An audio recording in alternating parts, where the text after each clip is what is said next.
When I got married, I never told my husband or my mother-in-law that the house we were living in was mine, and thank God I didn't. Because right after the wedding, my mother-in-law and my husband— Wait, before I go on, do you often hear stories like this? Have you subscribed to the channel and hit like yet? I hope you're having a great day listening to stories. He came into my life at that moment. I had promised myself that I would only focus on my career. Then Daniel appeared, the new head of sales. Tall, brown-eyed, with a warm smile that felt like it was meant only for me. I was a senior manager handling major clients, so I often had to work closely with him. One day he said, "Flora, you have a real talent for handling clients." Then he suggested, "How about we discuss the new strategy over dinner?" I agreed, even though I usually avoided situations like that. That was 6 years ago. I had just turned 28 and had finally bought my first home, small but cozy, in a quiet part of Seattle. I had worked incredibly hard for it. Years of saving every penny, saying no to everything, even taking extra projects. When I finally held the keys in my hand, I swore it would be the beginning of an independent life. Dinner with Daniel lasted past midnight. We talked about everything except work. He told me about his travels, his dreams, and I realized it had been so long since I'd talked to someone that interesting. When he walked me home, he asked, "Where do you live?" I hesitated for a moment. For some reason, I didn't want him to see my house, the thing I treasured most. So I lied, "I rent an apartment near downtown." He shrugged and said he was currently living with his mother since he'd just moved back from Boston and hadn't found his own place yet, but it was only temporary. Our relationship progressed quickly. Daniel was thoughtful, always doing sweet things, giving perfect little gifts as if he could read my mind.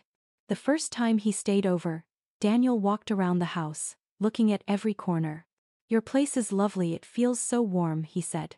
"I bet it wasn't too expensive, right?" And once again, I lied. "It belongs to my aunt. She's living with my cousin in Florida right now, so she lets me stay here." He replied, "You're lucky to have an aunt like that." Then he ran his hand along the wall, like he was inspecting something.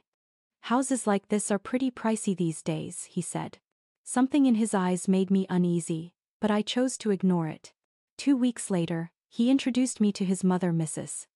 Eleanor Pierce, around 60, a woman with authority in her posture, sharp eyes, and the air of a school principal. She looked me up and down like she was assessing merchandise, then smiled stiffly. "So Danny finally brought home someone who suits him." That dinner was painfully awkward. She kept asking about my job, my family, my future plans, especially about my family background. "So it's just your aunt now? Where does she live?" I gave vague answers, trying to avoid details because her gaze made me uncomfortable.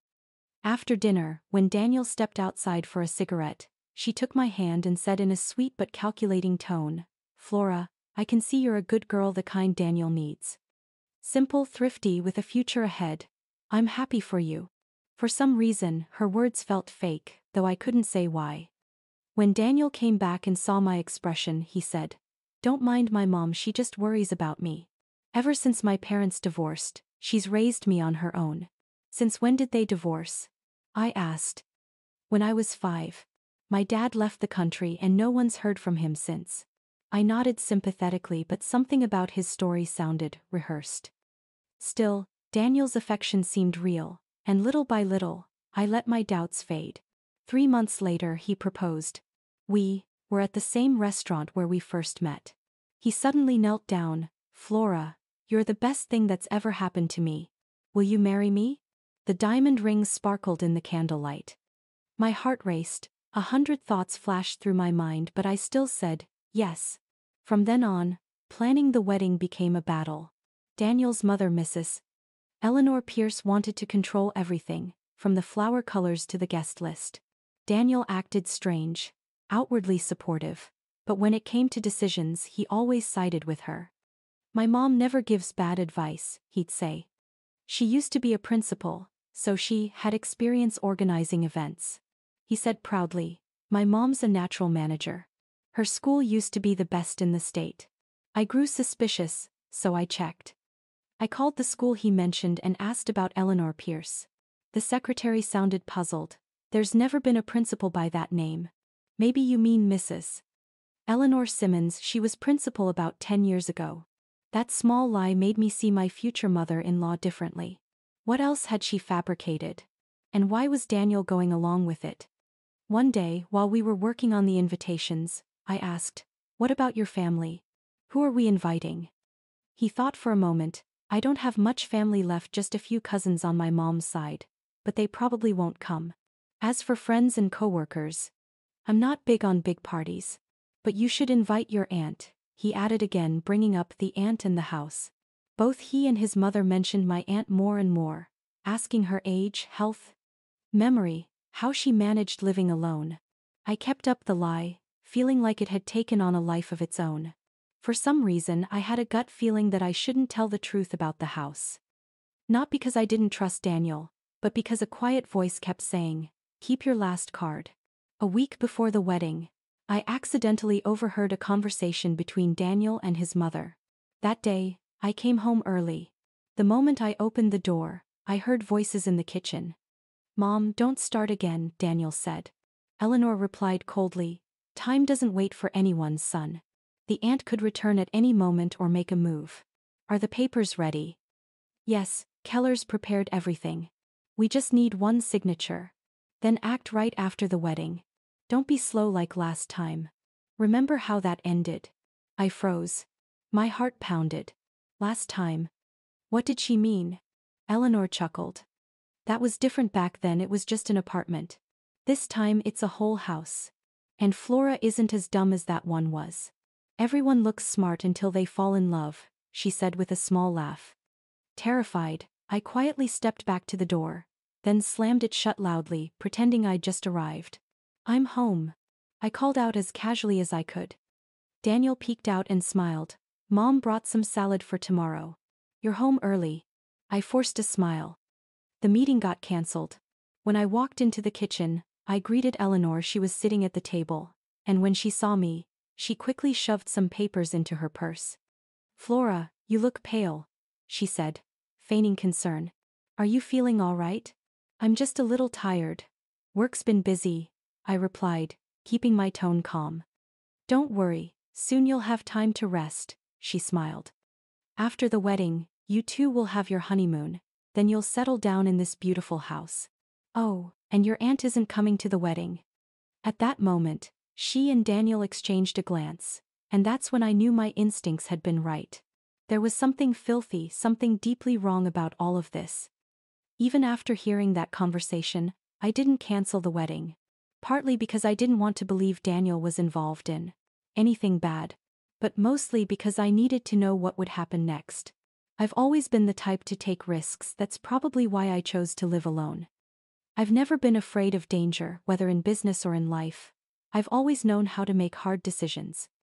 The wedding was simple. We signed the marriage papers and had a small party with a few close friends and relatives.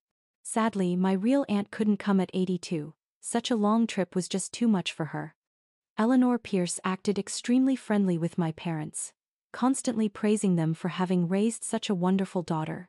"It's a shame your mother couldn't make it," she said to my mom. "Flora always talks so fondly about her mother and about the beautiful house she says you live in." My mom looked at her, puzzled. "I'm sorry, but you must be mistaken. I only live in a one-bedroom apartment." Eleanor froze for a second, then quickly recovered.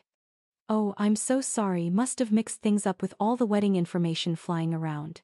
After that, my mother-in-law stopped being friendly with my parents.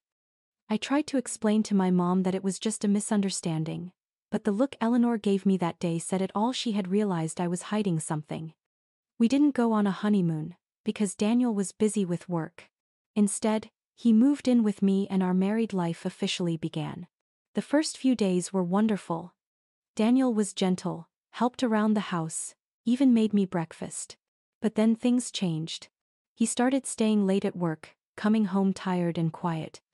His mother called him several times a day, and they always whispered, as if afraid I might overhear. One evening, Daniel came home with flowers and a bottle of wine. "I want to celebrate the 15th day of our marriage," he smiled, kissing me lightly. "And I have something important to tell you." We had dinner, drank wine, and just when I Thought nothing unusual was happening, there was a knock on the door. It was Eleanor Pierce, standing there with a cake in her hands. I didn't mean to intrude, she said, smiling a smile I couldn't tell was genuine or fake. I just dropped by to see how you two are doing. She glanced at Daniel, and I immediately knew this surprise visit had been planned. Perfect timing, Mom, Daniel said. We were just about to talk about the future. Oh, the future? That sounds interesting, she replied, sitting down and scanning the room like she was appraising it. A young family should always have a clear plan. I poured tea, trying to hide my unease. My gut told me something big was coming. Mom and I have been talking, Daniel began, wrapping his arm around me. We've been thinking about the future. I'm listening, I said, keeping my tone calm. Flora, he said softly, we have to think ahead: career, children, family life. Exactly, Eleanor cut in, shaking her head so hard that her silver earrings jingled. A young family needs a solid foundation. Stability is what really matters. I agree, I replied carefully. But what exactly are you both implying? Daniel needs to move forward in his career, Eleanor said firmly. He has far more potential than his current job allows. I've spoken to an old friend, she continued. He owns a construction company in Portland and is ready to make Daniel the sales director. I turned to Daniel, stunned. You're changing jobs. Why didn't you tell me? I wanted to surprise you, he said, avoiding my eyes. I was waiting for confirmation that everything was set. The salary's double. What about your current company? I asked. We still have a joint project. You can just handle your part, he said, kissing me lightly.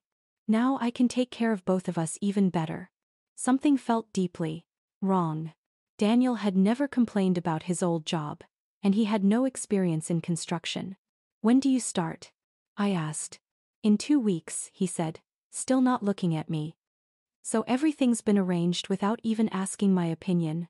I asked, feeling my chest tighten. He wanted to share good news. Eleanor interrupted, noticing my displeasure. Flora, you should support your husband. This is a big step for your family. She smiled with a hint of meaning. Soon, you two will need the extra money. Why would you say that? I asked, staring straight at her. She glanced at her son, as if trying to say something without saying it. Children are expensive, Flora. It's time you started thinking about that. I flushed with anger. Daniel and I had never seriously talked about having kids. I wanted to be a mother, but not now, when my career was taking off. We're not planning on having children, I said firmly. At least not in the near future. Eleanor's expression hardened instantly, her face went cold. No plans? She turned to Daniel. Why didn't you tell me that? Daniel looked trapped between us. We haven't really talked about it yet. What's there to talk about? She snapped. Children should be born while you're still young. And Flora, you're not 20 anymore. I'm 29, I replied, keeping my composure. I just want to focus on my career first. Career? She scoffed. A career won't keep you warm when you're old. But children, grandchildren, those are what truly matter. Daniel tried to calm her. Mom, there's still time. Eleanor slammed her teacup onto the table, splashing tea. Time waits for no one. Enough for tonight. I'm leaving. When the door closed, I finally felt like I could breathe again. Daniel looked at me apologetically.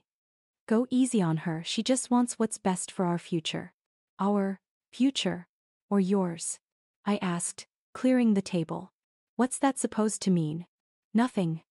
Just odd how you two discuss pregnancy without me. He hugged me from behind, burying his face in my hair. I love you and want a family with you. A normal, complete family. That's funny, I said. Because you didn't ask for my opinion on your job. Or on children. This is both of our lives, Daniel. I want what's best for us. That phrase, I'd heard it too many times, and it was always the excuse for every mistake. The following days seemed normal. Daniel was kind again, cooked meals, didn't bring up kids anymore, but I knew something had changed. He spoke in hushed tones on the balcony, hid papers when I walked into the room. One night, while looking for something in the closet, I found a strange folder. Inside were sale contracts, property deeds, wills all listing Daniel Pierce multiple times as a beneficiary. There were also photos of middle-aged women, with notes written on the back. Linda Hoffman Lakeside House, Spokane. Rebecca Allen Apartment 12, Lakeview Drive. A chill ran down my spine. What was this? Was Daniel involved in real estate deals, or worse, conning wealthy single women? Just then, I heard a key turning in the door. I quickly put the folder back. Daniel walked in holding a bouquet. "Hey, sweetheart," he said with a smile. "I wanted to surprise you." I took the flowers and forced a smile. "Thank you. They're beautiful." The next day, he told me his company was throwing a small farewell party for him before he left. "You'll come, right?" he asked. "Of course," I said, though my mind was still stuck on the hidden folder in the closet. "Who'll be there?" "Everyone from the team. I want to properly introduce them to you." That was strange. We'd worked together for over a year, and Daniel had never once seemed eager to introduce me to anyone. When we started dating, we'd agreed to keep our relationship at work private. Yet now there was a farewell party. The next evening, I arrived late at the restaurant. Daniel was already there, sitting at the center of a large table surrounded by about 10 people, laughing and chatting. "And here's my beautiful wife," he said, standing up as everyone turned to look. "Everyone meet Flora." I smiled and greeted them, but something felt off. I didn't recognize a single person there. None of them worked at our company. "Daniel, where are your coworkers?" I asked once I sat down. "They couldn't make it," he said casually. "But these are my close friends." That was odd. Daniel had never mentioned them before. Next to me sat a plump woman in her 50s who introduced herself. "I'm Margaret Phillips. So nice to finally meet Daniel's wife. I've heard so much about you." "Really?" I asked, surprised. "How do you know Daniel?" "Oh, we're old friends of his mother's. I used to work at the school where she taught." I frowned. As far as I knew, Eleanor Pierce had always been a principal. "Oh right." She hesitated. "She taught first, then became principal later." "And how long have you known Daniel?" I asked. "About a year, since he started working with us." "Us?" I repeated. "With Victor over there," she said, pointing to a middle-aged man at the end of the table. While I was still trying to piece things together, Daniel tapped his glass to get everyone's attention. "My friends," he began, "I want to raise a glass to a new chapter in my life, a new job, and most of all, to my beautiful wife, who makes me happy every single day." Everyone applauded. But I sat there frozen. These people. And who exactly was the man I had married? In the taxi ride home, I couldn't hold it in anymore. "Daniel, who were all those people? You said they were your coworkers." "I said they were friends, not coworkers," he replied, staring out the window. "Then who's Victor?" "An old acquaintance. My mom invited him." "Why are you so bothered?" "Everything's fine. It's not about the party, Daniel. The problem is that lately you've been hiding too many things, strange phone calls, secret papers, and now people I've never even met." He gave a strained laugh. "Listen to yourself. Are you spying on me now? What papers? What calls? You're talking nonsense. Maybe it seems normal to you, but to me it's not. What's really going on?" "Nothing," he said, taking my hand. "You're just tired. You've been working too much.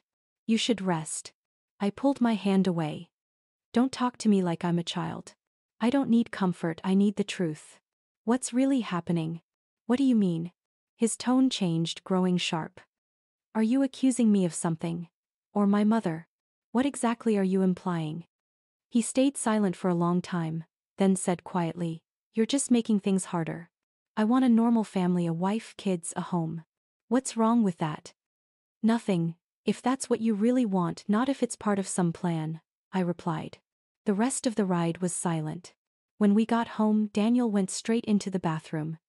I sat in the kitchen, my head spinning. Something was terribly wrong, I could feel it, but I couldn't piece it all together yet. I grabbed my phone and called Natalie, an old college friend who now worked in law enforcement. "Sorry to call so late, but can you help me with something?" "Depends on what it is," she said, her voice serious. "I need to know if there's any record or report on a man named Daniel Pierce." "Your husband?" she asked, startled. Flora, what's going on? I don't know. I just need you to check. Alright. Anything else? Yes. His mother too, Eleanor Pierce. Natalie was silent for a few seconds, then asked. Are you okay? He hasn't hurt you, has he? No, not yet. I just have a bad feeling. Alright, I'll look into it, but be careful. Yeah. I hung up. At that very moment, a voice behind me made me jump. Who were you talking to? How? Daniel stood at the kitchen doorway, hair damp, towel in hand. I decided not to lie. Natalie, just an old friend from school. At this hour? He checked the clock. It's almost 11. She works late. He opened the fridge for a drink. You're still upset about earlier, aren't you? I'm not upset, I said. I'm tired of you keeping secrets. He sat across from me and took my hand. Flora, I really love you. Maybe I don't always say things right or do things perfectly, but I just want us to be happy. Let's forget the doubts. And start fresh. I looked into his beautiful eyes, but this time, I saw calculation, coldness, and control. Still, part of me wanted to believe him. All right, I said softly. We'll start over, but this time, it has to be completely honest. Of course, he smiled. No more secrets. The next morning, Daniel said he had an interview at his new company. As soon as he left, I went to find the folder, but it was gone. I tore through the whole house. Nothing. He had taken it. He knew I was suspicious. That night, Natalie called. Flora, I found something, but I can't say it over the phone. Let's meet. We agreed on a cafe near my house. I told Daniel I was meeting some coworkers. Natalie was already there, sitting in a corner, nervously stirring her coffee. I sat down. What did you find? Flora, she said quietly, leaning closer. Your husband and his mother are not who they say they are. Daniel Pierce has been accused by 2 women before, but the cases were closed for lack of evidence. He was charged with fraud and psychological abuse. I felt like a bucket of cold water had been dumped over me. Fraud? Yes. Same pattern. He targets single women with assets, marries them, then somehow gets their property transferred into his name. After that, they lose everything, and his mother Eleanor Pierce was never a principal. She was prosecuted about 15 years ago for forgery and property fraud. Now she works as a consultant for a real estate firm. I buried my face in my hands. How could I be so stupid? Flora, Natalie said, putting a hand on my shoulder. Are you safe? Has he done anything to you? No. He hasn't touched me. And the house, it's mine, completely mine. I lied to them, said it belonged to my aunt. Why lie? I don't know. Instinct. Something told me not to tell the truth. Well, now it makes sense. They're after the house. So what will you do? I don't know yet, but at least now I can protect myself. When I got home, Daniel and Eleanor were sitting in the kitchen talking, but they went silent the moment they saw me. You're home early, Daniel said, forcing a smile. Mom just stopped by for tea. Good evening, Eleanor, I said, pretending everything was normal. Hello, dear. How was your meeting with your coworkers? Very insightful, I replied, looking at both of them differently now. I learned a lot of interesting things. She set her teacup down and studied me. Such as, for example, about new property laws and the important details when registering ownership. I smiled. I saw them exchange a tense glance. Didn't know you were into that sort of thing, she said with a forced smile. I wasn't before, I replied, but now it feels necessary. Especially with the kind of family we have. Daniel stepped closer, wrapping an arm around me. We were supposedly talking to his mother about weekend plans. How about we get out of town, just the 2 of us? He suggested. Take a break from everything. He was clearly trying to change the subject. It almost made me laugh. Sounds nice, I said. But I already have plans. I'm going to visit my aunt. They exchanged another look. Eleanor leaned forward slightly. Your aunt, the one who owns this house? That's right, I said, smiling innocently. I haven't seen her in a while. I want to tell her about the wedding and show her the pictures. I turned to Daniel. Do you want to come with me? You could meet her. His face went pale. This weekend I have something important, a meeting with the board at the new company. I can't reschedule. That's a shame, I said. My aunt really wanted to meet you. I noticed Eleanor tug slightly at her collar, looking uneasy. Where does your aunt live, Flora? Maybe I could come with you. After all, I'm family now. Thank you, that's very kind, but this time I'd rather go alone, I said. She's a bit frail, doesn't like too many visitors. Is she ill? She asked, raising an eyebrow. She's 82. Just age-related stuff. Her memory isn't what it used to be, but she's still sharp. She reads every document carefully, even the gas bill. Eleanor's face tightened, and Daniel coughed awkwardly. Well, give her my regards, she said as she stood up. It's late, I should go. After she left, Daniel tried to hug me, but I pulled away. What's wrong? He asked, frowning. You've been acting strange all day. It's nothing, I said, clearing the table. I've just been thinking a lot. About what? Everything, our life, our marriage. He sat on the edge of the table, arms crossed. And what did you figure out? I looked him straight in the eye. Daniel, tell me the truth, have you ever been married before? The question stunned him. He blinked several times, then gave a nervous laugh. Of course not. Why would you ask that? I don't know. I just realized I know nothing about your past, no exes, no relatives except your mother. I know almost nothing about you. I don't know anything about my father either, he said, voice lowering. He left when I was 5. I remember you saying that. But what's his name? His last name? Is he still alive? Where is he now? Daniel shot up, clearly irritated. What does it matter? He's gone and I don't want to talk about it. What's gotten into you, Flora? Nothing. I want to understand the man I married. He avoided my eyes, and at that moment, I knew. Natalie was right. This man was not who he claimed to be. He was hiding something.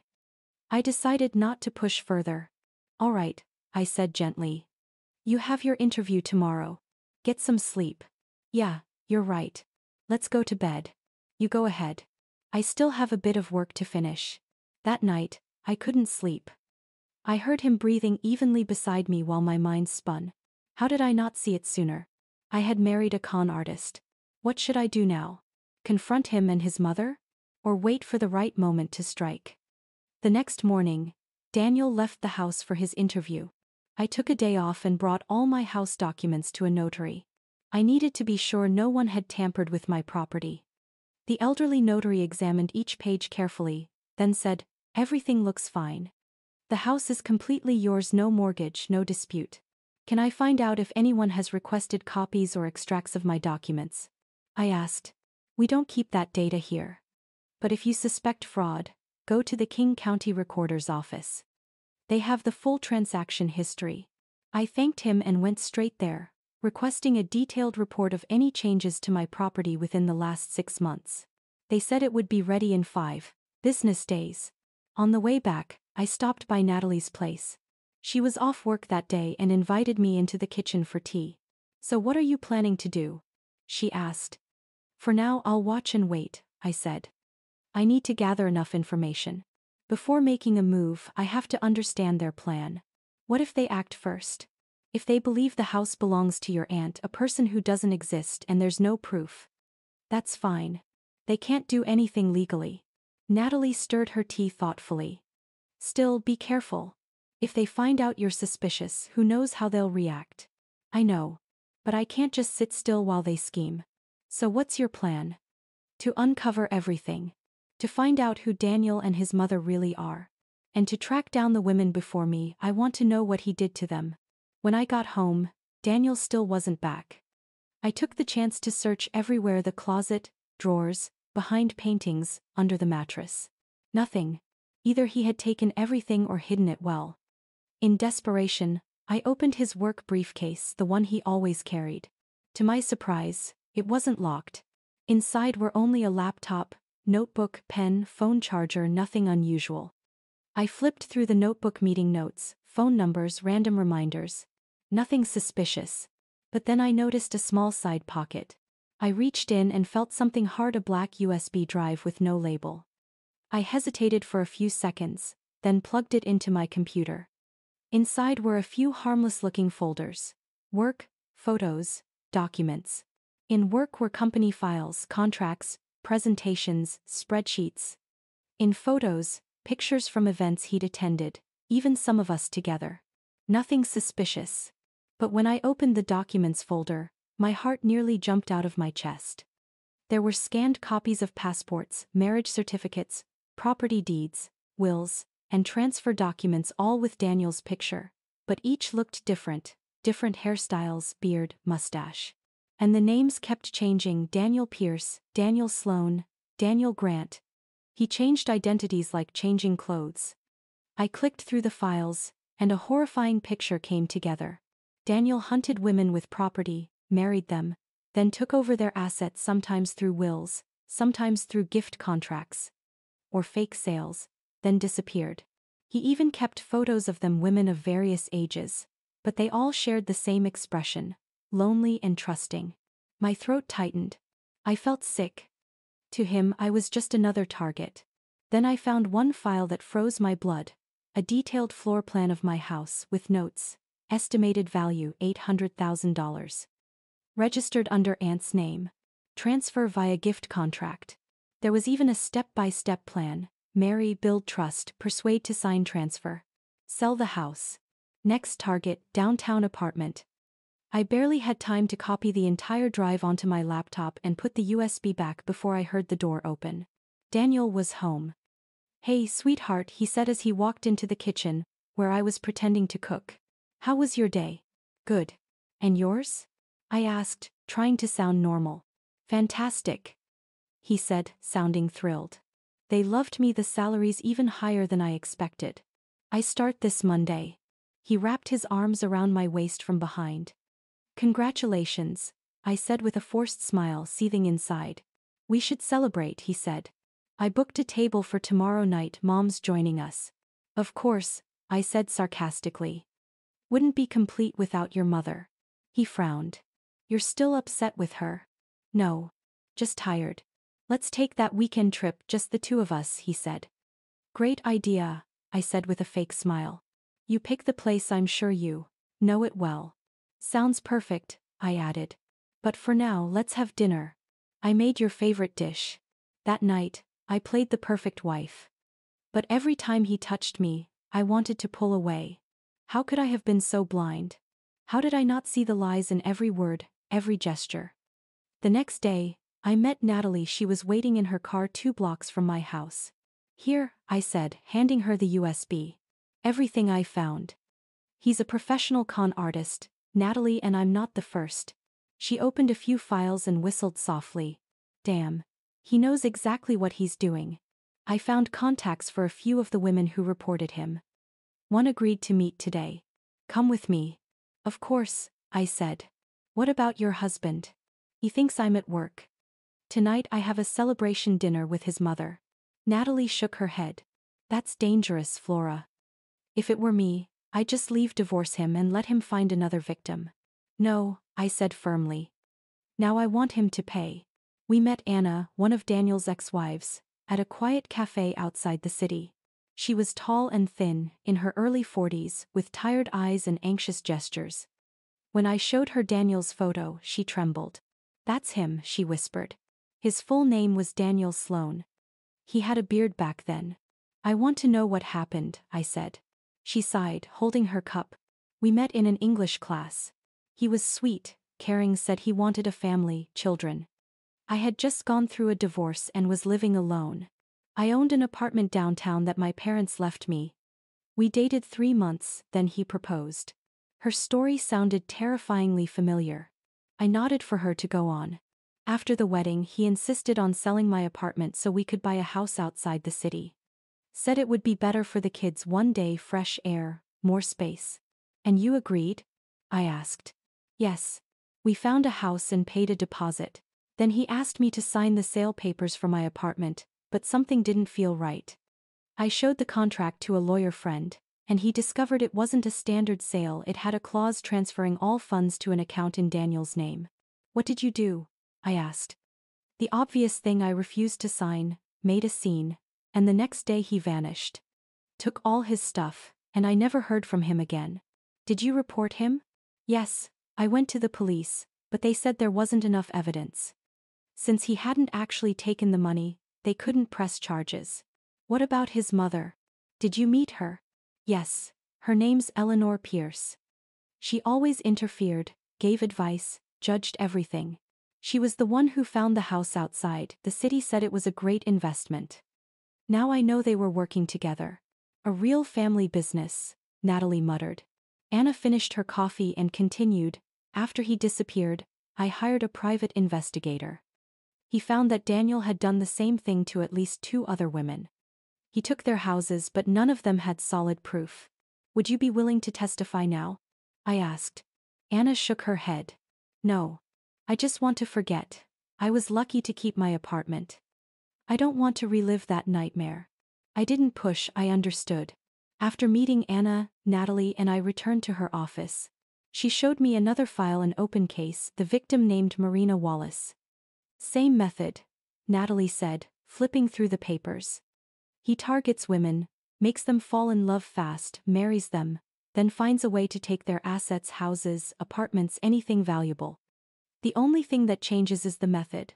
Sometimes a fake sale, sometimes a gift contract, sometimes a will. But the ending is always the same.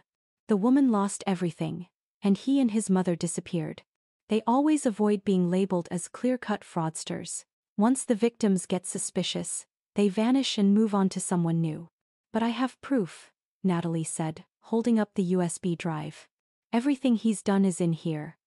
It might not be enough to arrest him right now, but if we catch them in the act, they won't escape.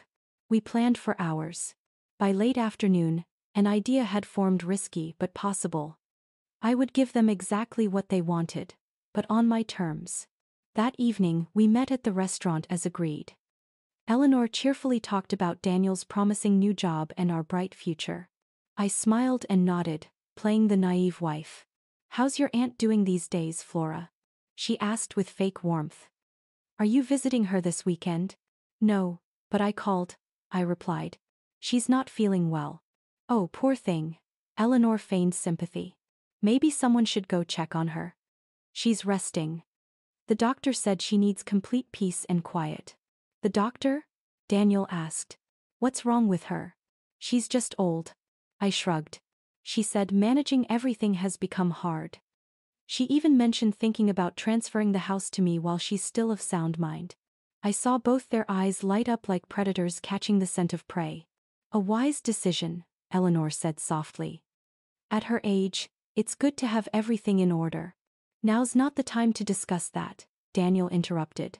Let her get better first. No, this is important, son, Eleanor replied. It'll put everyone's mind at ease if things are settled. You're right, I said. I just wanted to talk to you first. My aunt wants to make it official and legal. Excellent, Eleanor almost squealed. I have a friend who's a notary. She can come to the house so your aunt won't have to travel. That would be great, I said.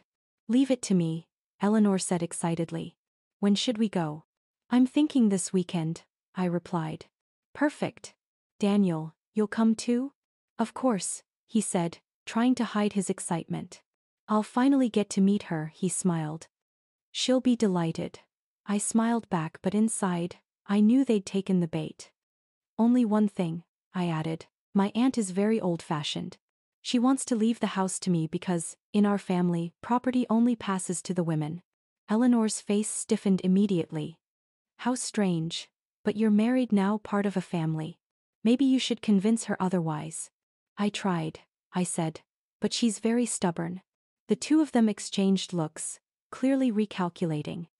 As long as the house stays in the family, it's fine, Eleanor said finally. Yes, I thought, sipping my wine. But not in the way you think. For the rest of dinner, they eagerly discussed plans. I sat there, struggling not to laugh, two greedy people, blind to the trap they were walking into. That night at home, Daniel was unusually sweet, massaging my shoulders, whispering words of love. I felt only disgust. The next morning, I called Natalie and told her the entire plan. Are you sure about this? It's dangerous, she warned. I can handle it, I said. What matters is that you and your team show up at the right moment. Absolutely, but be careful. They're professionals. They're too blinded by the house to be suspicious. Trust me. 2 days later, everything was ready. I hired an older actress to play my aunt and got a real notary to cooperate. Natalie arranged for an undercover police team to be on site. That weekend, the plan began. I told Daniel we were visiting my aunt's house in the suburbs, but it was actually a rented home just for that day, where my aunt and the notary were already waiting. As expected, Eleanor insisted on coming. She even brought her own notary, a fat, balding man, with sweaty hands and shifty eyes. One look and I knew he was a fake. "This is Mr. Victor Hamilton," Eleanor introduced. "A very experienced lawyer who'll help with the documents." It was the same Victor from the farewell dinner, the one I'd met weeks earlier, now pretending to be a lawyer. We arrived at the small house outside Portland, surrounded by lavender and wild daisies. "Lovely place," Eleanor said sweetly. "But it must be hard for her to manage alone." "She manages just fine," I replied, opening the door.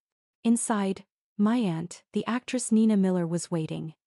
Her silver hair framed a kind face, her back slightly bent, eyes bright behind her glasses. "Flora, my dear," she exclaimed, spreading her arms. "You finally came." I hugged her and whispered, "Everything's ready." She gave a small nod. "Auntie, this is my husband Daniel Pierce and his mother Mrs. Eleanor Pierce." "A pleasure," my aunt said, her smile playful as she looked them up and down. "Come in, let's have some tea." "And who's this gentleman?" she asked, pointing at the fat man. "Oh, this is lawyer Victor Hamilton," Eleanor answered quickly. "He'll help with the paperwork." "Paperwork?" Nina squinted. "Good. I invited my own notary too. He's waiting in the living room." When we walked into the dining room, the real notary, Mr. George Ellis, was there, along with another man in a suit, an undercover officer from Natalie's team. Eleanor frowned. "Why are there two notaries?" "Just to be sure," my aunt said calmly. "This is important business. Please have a seat." Everyone sat around the table. Mr. Ellis opened the file. "We're here to sign the deed transferring this house to your niece." "Wait," Eleanor interrupted. "Why don't we have some tea first, and talk afterward?" "Tea can wait," my aunt said firmly. "Let's handle the main matter first. I've made up my mind. I want to leave the house to my niece. She's the only one who takes care of me." Daniel was sweating, his hands trembling. He could tell things weren't going as expected. "What about the husband?" The fake notary spoke up. "Shouldn't both names be on the deed?" "No," my aunt said sharply. "Only my niece. In our family, property passes only to women." Eleanor was about to speak when the doorbell rang. Natalie walked in, dressed in uniform, with two officers behind her. "Good afternoon," she said sternly. "We have information regarding a fraud case connected to this address." Daniel went pale. Eleanor's knuckles whitened as she gripped her purse. "What is this?" Daniel shouted.